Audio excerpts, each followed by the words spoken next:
नमस्कार दोस्तों, दिल की गहराइयों से स्वागत है आप सभी का एक प्यारे से चैनल लिमी टेक्निकल क्लासेस में।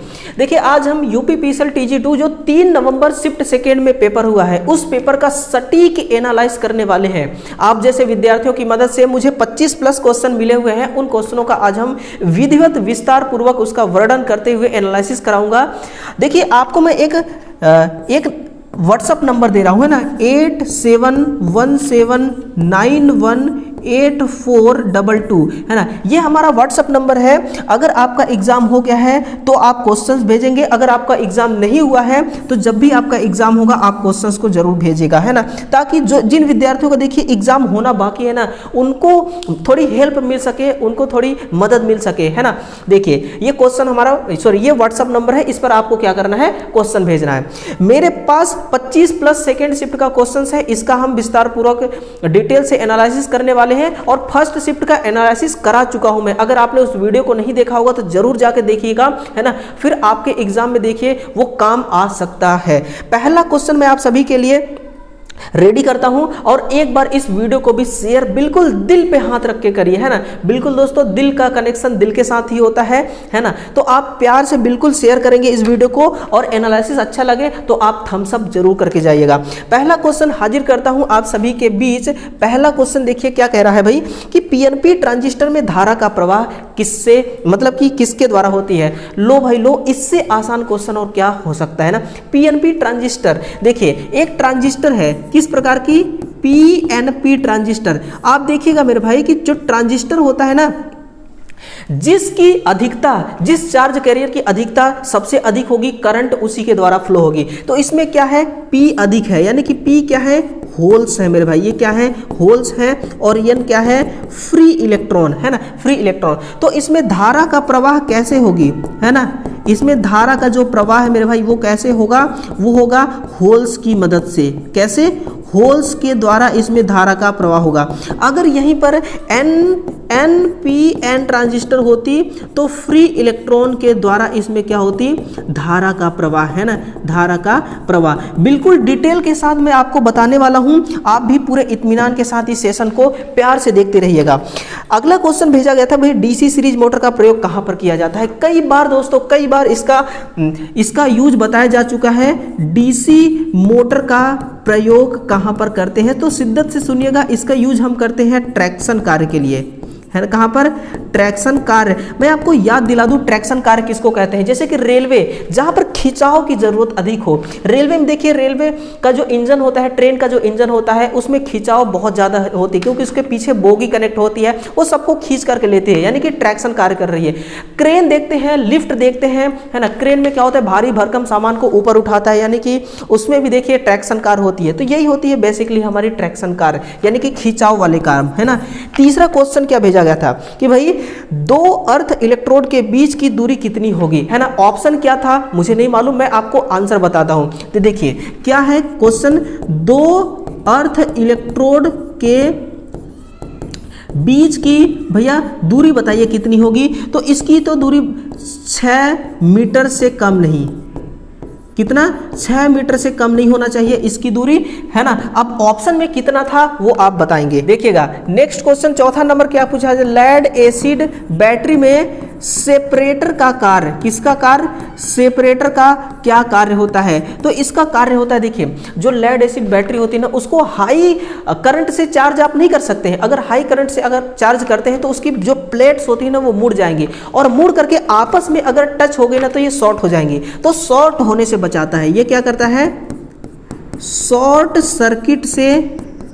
सर्किट से ये क्या करती है मेरे भाई, सुरक्षा प्रदान करती है, किसको, प्लेट्स को, यानी कि बैटरी को शॉर्ट सर्किट से बचाती है ना। अगला क्वेश्चन जो आपने भेजा वो है कि ब्राइटनेस की इकाई क्या होती है, यानी कि ब्राइटनेस यानी कि लाइट, जिसको हम क्या कहते हैं, प्रकाश, है ना। इसकी इकाई क्या होती है, तो ब्राइटनेस की जो इकाई है ये है लेम्बर्ट। ये क्या है, लेम्बर्ट क्या है, इसकी इकाई है। देखिए क्वेश्चन नंबर 6 है कि एक क्वेश्चन पूछा गया था कि इंडियन ISI के द्वारा जो इंडियन इलेक्ट्रिसिटी है रूल है, कौन सी रूल, इंडियन इलेक्ट्रिसिटी रूल 32 है ना और 33 ये किसके बारे में जानकारी देती है? देखिए 32 के बारे में क्वेश्चन आया था, ये घरेलू अर्थिंग, कौन सी अर्थिंग?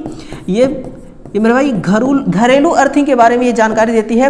वहीं पर कुछ और बेसिक जानकारी मैं आपको दे रहा हूं कि जो इंडियन इलेक्ट्रिसिटी जो रूल होती है ना 61 जो होती है, ये औद्योगिक अर्थिंग के बारे में जानकारी देती है। किसके बारे में? औद्योगिक अर्थिंग के बारे में जानकारी देगी। वहीं पर आईई रूल जो 99 है, ये ओवरहेड ट्रांसमिशन लाइन, कौन सी लाइन? ओवरहेड लाइन की अर्थिंग के बारे में ये टोटल इंफॉर्मेशन देती है। अगर आप जानना चाहते हैं कि ओवरहेड लाइन के अर्थिंग के बारे में, तो आप इंडियन इलेक्ट्रिसिटी रूल 99 आप गूगल पर सर्च कीजिए, आपको टोटल डिटेल्स मिल जाएगी, है ना। नेक्स्ट क्वेश्चन, क्वेश्चन नंबर 7 पूछा गया था कि 2 माइक्रोफैरड के 2 संधारित्र सीरीज में जुड़े हैं। इससे आसान क्वेश्चन मेरे भाई और क्या हो सकता है ना। न्यूमेरिकल क्वेश्चन है लेकिन इसकी कोई औकात नहीं है। देखिए 2 कैपेसिटर हैं, दोनों 2 माइक्रोफैरड के हैं। कितने? 2 माइक्रोफैरड के हैं। टोटल कैपेसिटी आपको बताना है, तो कैसे आप निकालेंगे? सिंपल सी बात है, 2 माइक्रोफैरड है ना और 2 माइक्रोफैरड, माइक्रोफैरड से माइक्रोफैरड कट जाएगी, ये 1 आ जाएगी, 1 माइक्रोफैरड क्या होगा? 1 माइक्रोफैरड। यहीं पर अगर इंडक्टर और कैपेसिटर होता, सीरीज में लगी है, तो वो क्या होते? जुड़ जाते है ना, लेकिन कैपेसिटर में ऐसा नहीं होता है। नेक्स्ट क्वेश्चन के लिए तैयार रहिएगा। क्वेश्चन नंबर 8 क्या है ना, इस नंबर को आप जरूर ध्यान दीजिएगा, 87179184। आपको इसी नंबर पर क्वेश्चन भेजना है, इसी नंबर पर आपको व्हाट्सअप करना है ना। पीक फैक्टर के बारे में क्वेश्चन था और वो क्वेश्चन एग्जैक्ट तो नहीं पता है, लेकिन पीक फैक्टर से रिलेटेड मैं आपको कुछ फैक्टर बताता हूं। पीक फैक्टर जो होता है ना, अधिकतम मान और आरएमएस मान, है ना, अधिकतम मान और ये आरएमएस मान, है ना, इसका क्या होता है? अनुपात होता है पीक फैक्टर। लेकिन देखिए पीक फैक्टर हम स्क्वायर वेव का भी निकाल सकते हैं, यानी कि जो वेव होते हैं ना, स्क्वायर वेव, ट्रायंगुलर वेव और साइन वेव, तो उसमें से एक होता है, देखिए साइन वेव, है ना। एक क्या होती है? साइन वेव का पीक फैक्टर कितना होता है? √2, है ना। वहीं पर देखिए आप जो स्क्वायर वेव होती है ना, स्क्वायर या फिर डीसी का अगर आप पीक फैक्टर देखेंगे तो 1 होता है। वहीं पर हाफ वेव रेक्टिफायर का पीक फैक्टर होता है 2, है ना। तो इन तीनों चीजों को याद रखिएगा, है ना, साइन वेव का, स्क्वायर वेव या डीसी का या हाफ वेव रेक्टिफायर का, ठीक है ना। जो भी विद्यार्थी देख रहे हैं ना, सुन रहे हैं ना, वो शेयर जरूर करना मेरे भाई, बस इतना सही काम करना है ना, बिल्कुल प्यार से शेयर करना, कोई दबाव नहीं, कोई जबरदस्ती नहीं, है ना, कोई बिल्कुल प्रेम से, बिल्कुल प्यार से भेजिएगा, है ना, दूसरे विद्यार्थियों तक। और सपोर्ट जो है ना, वो भी आपको बिल्कुल प्यार से ही करना है ना, प्यार, सपोर्ट, सब कुछ मतलब कि प्यार से ही करना है, ठीक है ना, जबरदस्ती वाली यहाँ कुछ भी बात नहीं है। अधिकतम दक्षता के लिए केवीए भार कैसी होनी चाहिए? किसकी? ट्रांसफार्मर की। देखिए ये क्वेश्चन दोबारा मुंह उठा के आया है, आप ध्यान से सुनना, ये क्वेश्चन दोबारा ट्रांसफार्मर का मुंह उठा के आया है और इस बार बिना नहाए धोए आया है। देखिए पिछले शिफ्ट में, यानी कि फर्स्ट शिफ्ट में क्वेश्चन पूछा गया था कि मैक्सिमम दक्षता पर ट्रांसफार्मर किस सिचुएशन में काम करेगी, तो वही क्वेश्चन देखिए दूसरे रूप में आई है। जब देखिएगा, जब इसका लोहा हानि, कौन सा? लोहा हानि बराबर हो जाएगी आयरन हानि, सॉरी ताम्र हानि के, यानी कि कॉपर लॉस के, है ना। जब कॉपर लॉस बराबर हो जाएगा किसके? इसके, तब इसका जो केवीए है, जब ये ट्रांसफार्मर की केवीए क्या है? ये इसकी क्या है? दक्षता अधिकतम हो जाएगी। यानी कि अधिकतम दक्षता कब होगी? केवीए रेटिंग जब कॉपर लॉस आयरन लॉस की क्या हो जाएगी? इक्वल हो जाएगी। ये दोनों एक दूसरे के क्या हो जाएंगे? बराबर हो जाएंगे। सारे काम ठीक ठीक से करना है ना, तो पति पत्नी को बिल्कुल हर चीज को मैनेज करके रखना चाहिए। हर चीज मतलब कि दोनों की सहमति से होना चाहिए, है ना, जैसे इन दोनों की सहमति से हो रही है एफिशिएंसी मैक्सिमम। वहीं पर आगे बढ़ते हैं। क्वेश्चन नंबर 10 क्या? आर्क वेल्डिंग में कौन सी जनरेटर लगाई जाती है? देखिए आर्क वेल्डिंग, ये नई क्वेश्चन है ना। आर्क वेल्डिंग, है ना, इसका प्रयोग, सॉरी, इसमें कौन सा जनरेटर होता है? तो इसमें जनरेटर होती है डिफरेंशियल। कौन सी जनरेटर होगी? डिफरेंशियल कंपाउंड जनित्र, है ना, डिफरेंशियल कंपाउंड जनित्र। जो भी विद्यार्थी थोड़ा सा तैयारी ठीक ठाक करके रखे होंगे ना, ठीक ठाक तैयारी करके अगर एग्जाम में गए होंगे, बिल्कुल दोस्तों एग्जाम को फोड़ करके आएंगे, एग्जाम को निचोड़ करके आएंगे। नेक्स्ट क्वेश्चन है आपका ABCB के बारे में। ABCB फुल फॉर्म तो नहीं पूछा है, लेकिन मैं फुल फॉर्म जरूर बताऊंगा। देखिए air blast, air blast circuit breaker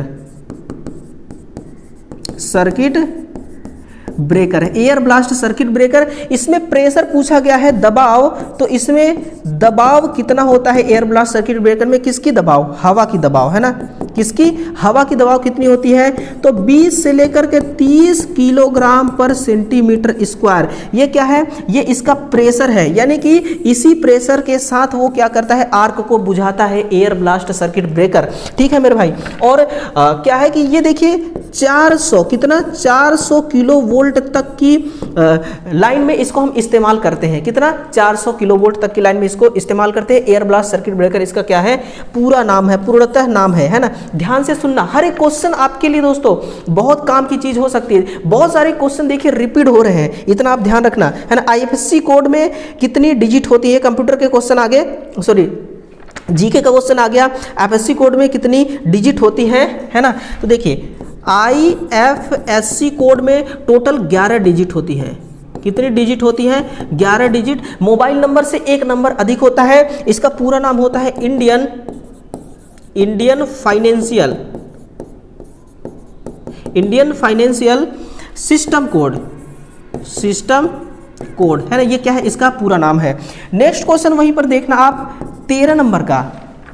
क्या कह रहा है 13 नंबर का क्वेश्चन? निम्न में से कौन सा प्रतिरोध नहीं है ना। अब प्रतिरोध नहीं है, आंसर इसका जीनर डायोड होगा, है ना। प्रतिरोध नहीं है, क्वेश्चन क्या था? प्रतिरोध नहीं है। तो देखिए आंसर वही होगा जो प्रतिरोध नहीं होगा। बच्चों ने आंसर हमें क्या बताया सर? जीनर डायोड इसका करेक्ट आंसर होगा। यानी कि 3 ऐसे ऑप्शन रहे होंगे जो रेजिस्टेंस होंगे, जीनर डायोड रेजिस्टेंस नहीं है। अब जीनर डायोड की कहानी थोड़ा सा सुनिए, बहुत मजेदार कहानी है। इसकी कहानी यूं है कि जीनर डायोड में देखिए डोपिंग, इसमें क्या होता है? डोपिंग, यानी कि जो अशुद्धि होती है ना, वो अशुद्धि की मात्रा इसमें बहुत अधिक होती है। क्या होती है? बहुत अधिक होती है, मैक्सिमम होती है। और मैक्सिमम होने के कारण इसका जो ऑपरेशन होता है ना, इसका क्या होता है? प्रचालन, वो कैसी होती है? Super fast. कैसी होती है? सुपर फास्ट, यानी कि फास्ट ऑपरेशन होता है। फिर देखिए ये देखिए फॉरवर्ड बायस में क्या होता है? ऑफ स्विच की तरह काम करती है। कैसे काम करेगी? ऑफ स्विच की तरह। और रिवर्स बायस में कैसे काम करेगी? ऑन स्विच की तरह, है ना। कैसे काम करती? ऑन स्विच की तरह। यानी कि रिवर्स बायस में ये काम करती है, फॉरवर्ड बायस में ये काम नहीं करती है। और इसका यूज देखिए, इसका यूज कहाँ पर आप करते हैं? तो यूज शंट रेगुलेटर में। कहाँ पर यूज करते हैं? शंट रेगुलेटर में इसका हम इस्तेमाल करते हैं, है ना। तो बहुत सारे पॉइंट्स बता दिए जीनर डायोड के क्वेश्चन नंबर 13 का। और अब क्वेश्चन नंबर 14 को नस्ते नाबूद करते हैं। देखते हैं किस क्वेश्चन की बारी है। वो है क्वेश्चन आपका मोसफीट में कितने टर्मिनल है। दोबारा क्वेश्चन पूछ लिया गया है ना। मोसफीट भैया हमारे सामने आई है, तो इसको हम जमकर खोलेंगे। फुल फॉर्म होता है metal oxide semiconductor. Metal oxide semi conductor, है ना। Field effect transistor, field effect transistor, ये क्या है? इसका पूरा नाम है ना। 4 लेयर होती हैं। परत कितनी होती है? इसमें 4 परत होती है। क्वेश्चन नंबर देखना मेरे भाई 15। Question number 15, 25 plus total questions हैं। बिल्कुल थम्स अप करते जाइए दोस्तों, है ना। वीडियो को शेयर करिए, बिल्कुल धुआंधार तरीके से शेयर कीजिए। और धुआंधार तरीके से एनालाइज कर रहे हैं हम लोग। बिल्कुल ट्रांसफॉर्मर की क्वेश्चन फिर से आई है। ट्रांसफॉर्मर की प्राइमरी और सेकेंडरी में से लोड तथा सोर्स से किसे जोड़ी जाती है? वाह वाह, क्या क्वेश्चन है ना। मजा ही आ जाएगा, बिल्कुल मजा ही आ जाएगा। आप देखिए एक ट्रांसफॉर्मर है ना। आप यूं समझिए स्टेप अप ट्रांसफॉर्मर है। कौन सी ट्रांसफॉर्मर है? ये स्टेप अप ट्रांसफॉर्मर। हम एग्जांपल मान लेते हैं, ये हमारी स्टेप अप ट्रांसफॉर्मर है। ये देखिए इसमें सेकेंडरी में कॉइल की संख्या क्या है? अधिक है ना। स्टेप अप ट्रांसफॉर्मर है। तो इधर आप क्या करेंगे? इधर आप लोड जोड़ देंगे और इधर आप सप्लाई से कनेक्ट कर देंगे, है ना। ये क्या है? प्राइमरी वाइंडिंग PW, ये है सेकेंडरी वाइंडिंग SW। ठीक है, यही बोला है सेकेंडरी वाइंडिंग। अगर इसका जस्ट उल्टा होता, यानी कि स्टेप डाउन होती, तो फिर इस तरफ आप लोड जोड़ते सेकेंडरी वाइंडिंग में, है ना, स्टेप डाउन इधर होती सेकेंडरी वाइंडिंग। तो ये हो गई क्वेश्चन नंबर 15 और 16 की बारी है। देखिए 16 क्या है आपसे, देखिए डायक में टर्मिनल, यानी कि एक बात तो तय हो गया, एक ट्रांसफॉर्मर, बैटरी और दूसरा ये इलेक्ट्रॉनिक्स वाला, चाहे डिजिटल इलेक्ट्रॉनिक्स हो चाहे फिर आपका एनालॉग वाला इलेक्ट्रॉनिक्स हो, वहां से क्वेश्चन बहुत पूछे जा रहे हैं, है ना, वहां से क्वेश्चन आ रहे हैं। डायक में टोटल कितने टर्मिनल होते हैं ये पूछा जा रहा है। डायक में कितने टर्मिनल्स होते हैं? तो डायक में दोस्तों 2 ही टर्मिनल्स होते हैं। नाम अगर कभी पूछे ना तो आप ध्यान से सुनिएगा, कितने टर्मिनल्स हो गए? 2 टर्मिनल्स होते हैं। और इसमें देखिए डायक में क्या होता है, सिर्फ और सिर्फ एसी सप्लाई पर काम करेगी ये। कैसे? यहां पर आप ध्यान से देखिए, एसी, यहां पर क्या लिखा हुआ है, एसी, यहां पर क्या लिखा है, एसी, सिर्फ एसी सप्लाई में काम करती है। इसके टर्मिनल्स होते हैं एनोड फर्स्ट और एनोड सेकेंड, है ना, 2 टर्मिनल्स हो गए। क्वेश्चन नंबर देखिए 17, ल्यूमेन किसका मात्रक है ना, ल्यूमेन किसका मात्रक है? तो ये किसका मात्रक है मेरे भाई, ये ज्योति फ्लक्स का, सॉरी ज्योति तीव्रता का, किसका है, ज्योति तीव्रता का मात्रक है। अगला क्वेश्चन जो आपसे पूछा गया था, फोकोल्टो करंट किसका नाम है ना, बहुत ही आसान क्वेश्चन है, लेकिन जिसको मालूम नहीं उसके लिए तो टफ बन गया ना। फोकोल्ट करंट, देखिए ये किसका नाम है, ये एडी करंट का नाम है ना, किसका, एडी करंट का।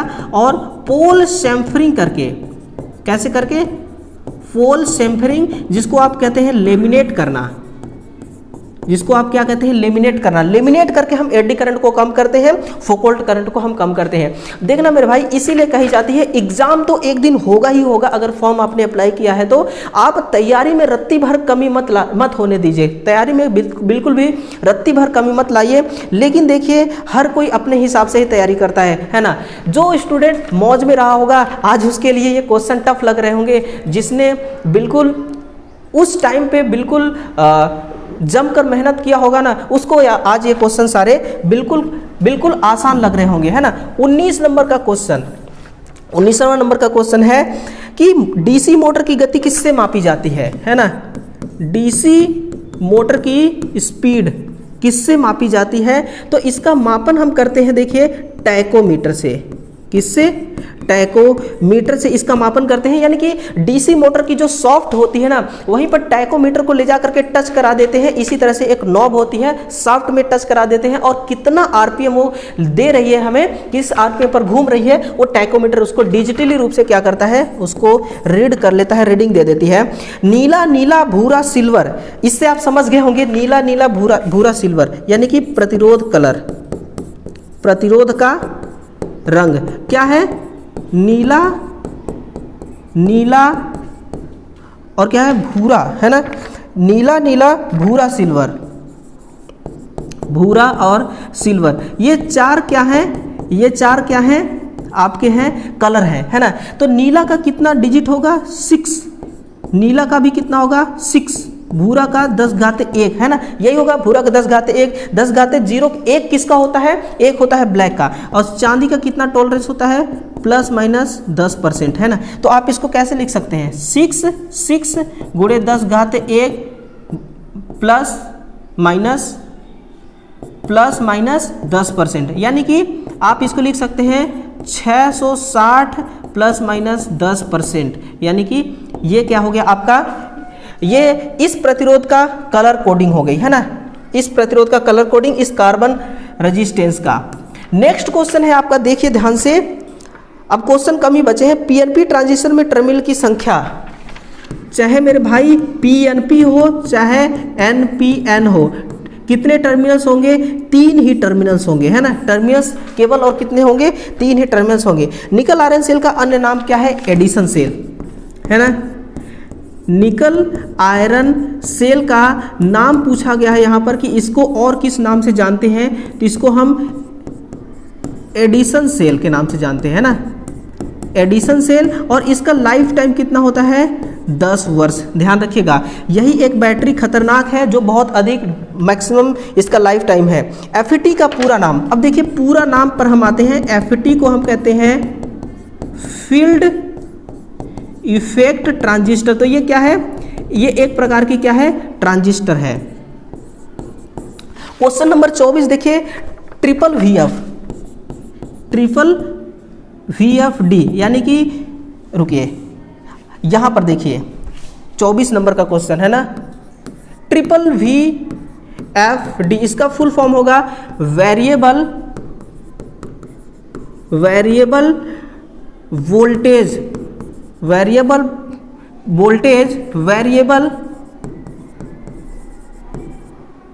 वेरिएबल फ्रीक्वेंसी ड्राइव, है ना, ड्राइव। यानी कि हम मोटर को ड्राइव कैसे करा रहे हैं, मोटर को चला कैसे रहे हैं, उसकी स्पीड को कंट्रोल कैसे कर रहे हैं, हम वोल्टेज को भी वेरिएबल कर रहे हैं और फ्रीक्वेंसी को भी वेरिएबल कर रहे हैं। लेकिन अगर केवल और केवल फ्रीक्वेंसी को हम घटाते और बढ़ाते हैं तो इससे हमें सबसे बड़ा फायदा मालूम है क्या होता, फायदा हमें ये होता कि एनर्जी सेविंग, सबसे बड़ा इससे फायदा होता है एनर्जी सेविंग। यानी कि इस सिस्टम से जब भी हम मोटर को ड्राइव करते हैं ना तो एनर्जी सेविंग होती है। क्या, फिर उस एनर्जी को चाहे तो हम कहीं और भी इस्तेमाल कर सकते हैं, है ना। नेक्स्ट है देखिए, IAB का पूरा नाम है ना, क्या था, IAB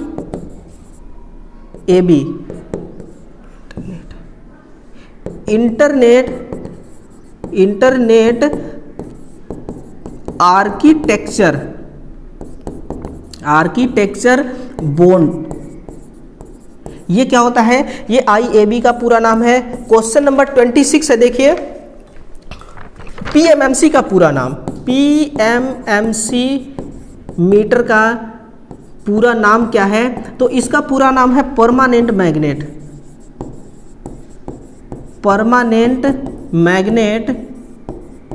मूविंग कॉइल, है ना। इसका पूरा नाम क्या है, परमानेंट मैग्नेट मूविंग कॉइल। और ये केवल और केवल ना, ये डीसी सोर्स, केवल और केवल डीसी सोर्स पर ही काम करती है। देखिए ये हो गया 26 नंबर का क्वेश्चन। और नेक्स्ट क्वेश्चन है देखिए, लास्ट है LVDT का पूरा नाम, है ना। इसका पूरा नाम होगा लीनियर